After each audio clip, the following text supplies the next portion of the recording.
Kumusta mga kababayan? Nandito tayo ngayon sa Avignon, France. At kahit nagbabakasyon tayo, hindi natin nakakalimutan subaybayan ang mga nangyayari sa Pilipinas at in particular dun sa Quad Committee na nag-look into dun sa mga nangyayari sa ating bansa with regards to POGOs, EJKs, West Philippine Sea at mga droga na kumakalat sa ating bansa.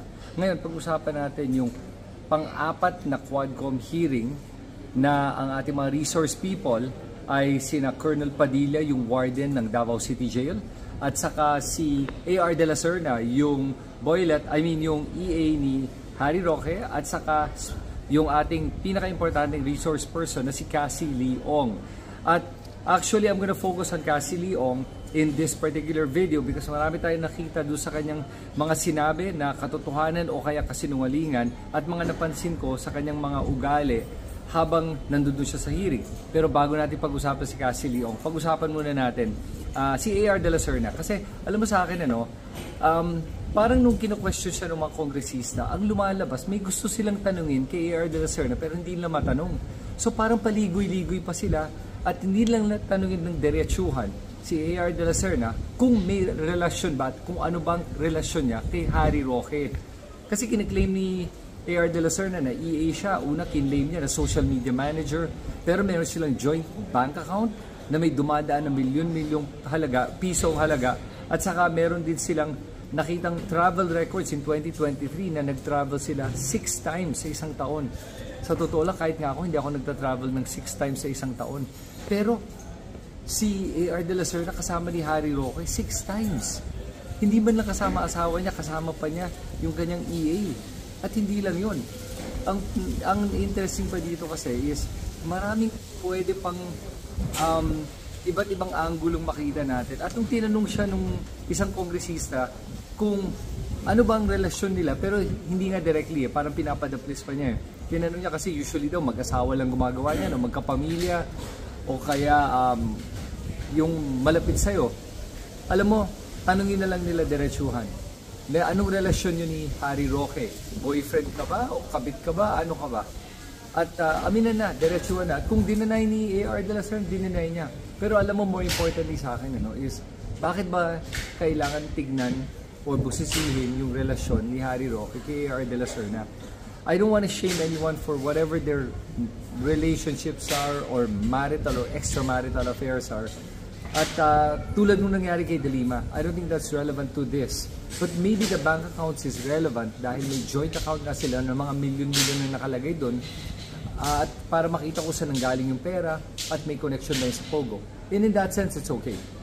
So that's with A.R. De La Serna. I think kailangan tapusin na yung interrogation or interpellation niya to determine that, and then that's it. Okay, then move on na tayo. Next, pag-usapan natin si Colonel Padilla. Si Colonel Padilla ay yung warden nung panahon ni Duterte while he was president, and I think even before he was president when he was still the mayor in Davao. At medyo yun ang nakakatakot sa pagkwento at pagtestimony ni Colonel Padilla dahil siya yung in-implicate ng mga PDLs o mga convicts sa pagpatay ng mga Chinese drug lords. At huwag natin kakalimutan na sinabi nila na si Colonel Padilla ang nag-utos sa kanila na patayin itong mga Chinese drug lords. Tapos narinigan nila si Colonel Padilla on the phone with Duterte. Duterte congratulating Colonel Padilla. So ngayon nag-testify si Colonel Padilla at dinenay niya yung allegation. Sinabi niya na meron daw Colonel Garma na nag-utos sa kanya na patayin daw yung mga convicts at tumanggi daw siya. At dahil dito, sinabi sa kanya na imbis na siya yung gagawa, sila na lang daw gagawa ng operation at wag daw siyang makikialam at wala daw siya dapat gawin at hayaan lang daw niya sila. At kaya wala daw siyang ginawa dahil natakot daw siya, dahil malalaking tao daw makakabangga niya dito, dahil may malaking tao daw na nasa likod ni Colonel Garma. At nung tinanong siya nung isang kongresista kung sino ba tong malaking taong to, halos sinabi na nga niya na si Duterte ang tingin nga niya nasa likod ni Colonel Garma. Kaya takot na takot daw siya. Pero at the same time, nung tinanong sa kanya kung alam nga niya na ipapapatay yung drug lord, sinabi niya na alam niya. Tapos tinanong sa kanya kung bakit niya sinumbong o kaya ginawa niya ng paraan o ni-report niya. At sabi niya, kasi tingin niya safe naman daw yung tatlo kasi nga nasa kulungan na siya yung warden. Pero kung safe nga, bakit namatay? At hindi lang yun, sinabi niya yung mga convicts acted on their own. Pero siya yung warden. Alam mo ba, sa isang kulungan, kung ikaw ang warden, ikaw ang Diyos ng kulungan na yun. At walang makakagalaw na convict kung hindi mo alam, dahil ikaw literally ang may susi sa buong kulungan. Okay? So kaya sa akin, yung testimony ni Colonel Padilla, marami akong nakitang kasinungalingan at mga inconsistencies. At kaya nga siya na-cite na in contempt. And in this case, honestly, I think kung hindi siya magsasabi ng totoo dahil natatakot daw siya sa buhay niya, either makukulong siya o kaya mag-plea bargain siya at aminin na niya lahat. Kasi kung tutusin, hindi naman siya yung mastermind. May mastermind dito eh. And for all intents and purposes, mukhang ang mastermind talaga dito ay si Duterte.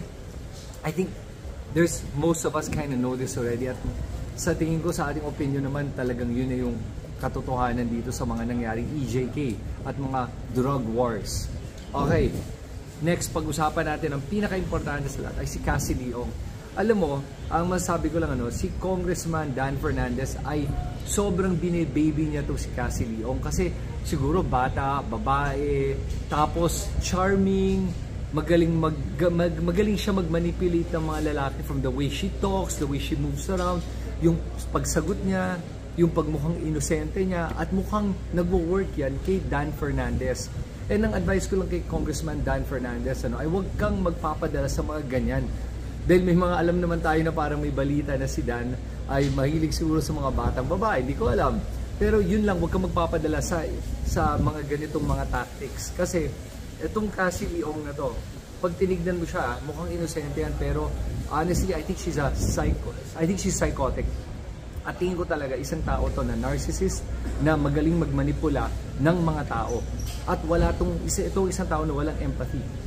Ngayon, in relation to Pogos, I think she's definitely involved with Pogos. Alam mo ilang beses siya sinabi na hindi daw siya involved with Pogos. Sinabi niya that, and pakinggan mo itong words na ginamit niya, she was very specific. Sinabi niya na I have no involvement in the operations of Pogos. Very particular yung statement na yan. Dahil in that statement, she's not lying by saying she's not in the operations or involved in the operations. But that's a half-truth. Because that also means when you're not involved in the operation, ang ibig sabihin nun, ay ikaw ay isa sa mga big boss. At ang isipin mo na lang ito, yung statement na yan, parang sinabi mo na Henry C. is not involved in the operations of SM Mega Mall. But that doesn't mean na wala siyang say. As a matter of fact, kahit na wala siyang involvement sa operation, siya yung big boss ng SM group of companies. Ganon din yung kay Cassie Leong. Ngayon, ini-insist ni Congressman Dan Fernandez na dummy lang daw si Cassie Leong at wala daw siyang kinalalaman, baka wala daw siyang kinalalaman sa operations ka ng Pogo at ginagamit lang siya ng mga malalaking tao na yun daw yung talagang may-ari ng mga Pogo sa to. O sige, nung binanggit sa kanya na dummy lang siya, sagot niya hindi daw siya dummy. Ini-insist niya na nag-invest daw siya ng pera at investor daw siya sa Whirlwind at sinabi din niya na siya yung isa sa mga partners na may-ari ng Lucky South 99. Okay, medyo maingay lang yung motor. Sandali Ayan, nakaalis na. Okay, so sinabi niya na isa siya sa mga owners ng Lucky South 99 and binenta lang daw nila last year to another group daw. So that means that the whole time Lucky South 99 was operating and committing all of the crimes that it did. Cassie Leong was one of the big bosses. Now, how do you know she's a big boss? Number one, she admits that she invested. Even though I don't believe she did that, but I do believe she's one of the bosses. Why? Kasi yung kanyang ninong ay si Mr. Wu na alam ng lahat na ang big boss ng Lucky South 99. Okay? Now, I want you to imagine this. The big boss of Lucky South 99 is her ninong, who she lives with. Silang dalawa lang nakatira sa isang bahay since 2019. Mr. Wu is married. Pero hindi man lang yung, hindi nabanggit na kasama niya yung asawa niya doon sa bahay. Ang nabanggit lang ni Cassie Leong is siya at saka si Mr. Wu ang nakatira doon sa bahay na yun. Isn't that strange? You guys live together in the same house and you're not married and the guy is married? Nakapagtataka, di ba? And that's the big boss of Lucky South 99. Okay? Tapos hindi lang yon. Ano pang ebidensya natin that Cassie Leong is one of the bosses or one of the masterminds in Pogo, in Lucky South 99 and the Pogos. Ito pa, don't forget that she was the one issuing all the money to everyone in Lucky South 99. She was the one who applied for the PAGCOR license. She was the one who paid for the PAGCOR license. Okay? So, yung binabanggit ni Cassie Leong na hindi daw siya involved sa Pogos is all BS. And she's lying. And honestly, dapat talaga yung karamihan ng mga kongresista natin should call her out on this. That's why I appreciate si Congressman Adyong for calling her out on it. At saka si Congressman Keith Flores for calling her out on it. And tinuloy pa yan ni Congressman Abante. At tuloy-tuloy nilang giniit na nagsisinungaling si Cassie Leong. At na meron siyang mas malalim na kinalalaman at hindi lang to inosenteng tao na nadamay lang sa Pogos. At habang tuloy-tuloy na dinidiin nila yung kay Cassie Leong, anong nangyari kay Cassie Leong? Pansinin nyo, yung kanyang demeanor nagbago. Nag-aalala na siya, nakita mo na nag-aalala siya, na nahuli na siya sa kanyang kasinungalingan, na expose na yung kanyang pagiging manipulative. At dito nakita ng lahat at alam niya na nakikita ni Abante, ni Congressman Abante, yung kanyang mga nilalarong mga pinapakita niya sa mga tao. At dahil nakita niya na na-expose na siya at nakikita nila siya sa kanyang totoong kulay, anong nangyari? Biglang nanibago siya. At nung nagkaroon ng recess dito sa congressional hearing, ano nangyari kay Cassie Leong? Alam mo ba yung blood sugar niya bumaba ng sobrang lala na hindi man lang nila ma-measure yung levels. Ganun kababa. At hindi lang yun. Alam mo ba ang normal person, ang blood pressure niya is 120/80? Yung kanyang blood pressure was at 80/40. Halos wala ng blood pressure yun. Ganun kalala. She had to be taken to the hospital. At alam mo ba kung bakit nangyayari yun sa isang tao? Dahil tinatago niya yung sobrang stress niya. And she's kept keeping it internally na bumigay yung katawan, hindi na kinaya. At sa totoo lang, I think Cassie Leong should not be part of the Witness Protection Program. I don't think they should even offer her that because she is more than a witness. She is one of the masterminds. Alam niya yung mga nangyari sa Pogo at saka doon sa Lucky South 99. Alam mo, nung pinakita sa kanya yung mga torture victims, sinabi niya na alam niya, sigurado daw siya na hindi daw yung nangyari sa Lucky South 99. Kabisado daw niya lahat ng mga buildings at rooms. Pero the fact is, when she started talking about Lucky South 99, kitang-kita mo that she knew more than she was claiming to know. Parang expert siya. Kaya alam mo dito, na nakikita mo na this woman is lying. This woman is trying to deceive everyone. Pero the most important thing is this. Nung tinanong sa kanya kung dummy ba siya, she insisted na hindi daw siya dummy. So much so na sinabi niya na nag-invest daw siya ng pera sa Lucky South 99. Although I don't believe her na nag-invest siya, I do believe na she is part of it and she is a mastermind. And that's what they have to really determine here. Ano bang pwede ng kasuhan kay Cassie Leong at kay Mr. Wu at kung sino pa yung mga kasama niya dito. Definitely, she is one of the mastermind.